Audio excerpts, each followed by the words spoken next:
সম্মানিত সুধী, আসসালামু আলাইকুম। আপনারা শুনছেন ক্যাশ মেশিন, লিখেছেন কোচ কাঞ্চন। এ পর্বটি এই বইয়ের সর্বশেষ পর্ব।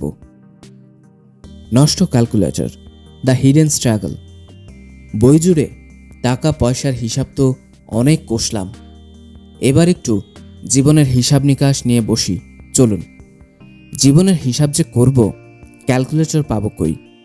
ক্যালকুলেটর একটা আছে, কিন্তু সেটা নষ্ট। মাঝে মাঝে ক্যালকুলেটর যখন নষ্ট হয় তখন শুধু শূন্য উঠে থাকে। যে বাটনেই চাপ দেই শূন্যই দেখায়। ক্যালকুলেটর ঠিক না থাকলে যে অঙ্কই করুন উত্তর ভুল আসবে।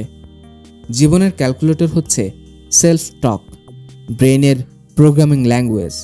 সেলফ টক মানে শুধু নিজের সাথে নিজের কথা নয়, এটা একটা ক্যালকুলেটর। সেলফ টক নামের ক্যালকুলেটর দিয়ে